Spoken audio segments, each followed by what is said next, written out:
সাথে যে গল্পটা বলবো সেই গল্পটার নাম হলো অচিনপুরের রাজকুমার। অচিনপুরের রাজকুমার শিকার করতে অনেক পছন্দ করত। একদিন রাজকুমার শিকার করতে জঙ্গলে গিয়েছিল। শিকার করতে করতে শিকার করার মতো সে একটা হরিণকে দেখতে পেল। হরিণের পিছু পিছু ছুটতে থাকলো, কিন্তু কোনো মতেই সে হরিণকে শিকার করতে পারছিল না। তারপর হরিণের পিছন পিছন যেতে যেতে রাজকুমার একটা কুয়োর ভেতরে পড়ে গেল। সে সেখান থেকে কি করে উঠবে কিছুতেই বুঝতে পারছিল না। রাজকুমার অনেক চেঁচাতে থাকলো, কিন্তু কোনো মতেই কোনো কিছুতে কাজ হচ্ছিল না। রাজকুমার হাল ছেড়ে দিল। তখন সেই কুয়ার পাশ দিয়ে একটা মেয়ে যাচ্ছিল। সে মেয়েটি ওই কুয়োতে জল নিতে এসেছিল। মেয়েটি যে এই বালতিটি জলের ভেতরে ফেলে দিল, অমনি রাজকুমার বালতিটি টেনে ধরল। মেয়েটি বুঝতে পারল না যে কেন সে বালতি উপরে তুলতে পারছে না। তখন ভেতর থেকে রাজকুমার চিৎকার করে বলে উঠল, উপরে কে আছো? আমাকে প্লিজ বাঁচাও। আমি সুবর্ণপুরের রাজকুমার। আমি এই কুয়োতে পড়ে গেছি। আমি এই জঙ্গলে শিকার করতে এসেছিলাম।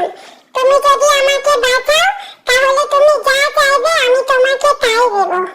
তখন মেয়েটি প্রাণপণ চেষ্টা করে রাজকুমারকে অনেক কষ্ট করে উপরে তুলল। উপরে উঠে রাজকুমার তো হতবাক হয়ে গেল মেয়েটিকে দেখে, যে এত সুন্দর কেউ হতে পারে। মেয়েটি অসাধারণ সুন্দর ছিল, আর রূপ দেখে রাজকুমার মুগ্ধ হয়ে গেল, তার প্রেমে পড়ে গেল। তখন রাজকুমার তার কাছে জানতে চাইল, তোমার নাম কি? তোমার বাড়ি কোথায়?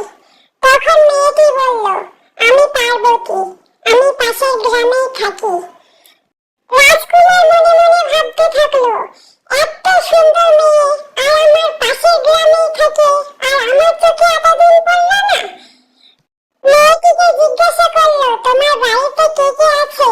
তখন মেয়েটি বলল, আমার কেউ নেই। আমি আমার বৃদ্ধা দাদির কাছেই থাকি। রাজকুমার বলল, তুমি আমার প্রাণ বাঁচিয়েছো। কি চাও বলো? তুমি যা চাইবে আমি তোমাকে তাই দেব। তখন মেয়েটি বলল, রাজকুমার আমার কিছু লাগবে না। আপনি ভালো আছেন, সুস্থ আছেন, এটাই যথেষ্ট।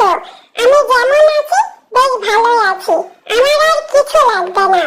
তখন রাজকুমার তার এই কথা শুনে তার প্রেমে আরো পড়ে গেল।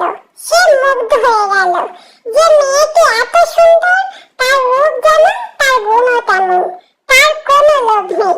তখন মেয়েটিকে সে বিয়ের প্রস্তাব দিল। তখন বলল, তুমি কি আমাকে বিয়ে করবে? মেয়েটি বলল, আপনি যদি রাজি থাকেন আমার কোনো আপত্তি নেই। তখন রাজকুমার মেয়েটির হাত ধরে তার বাড়িতে নিয়ে গেল।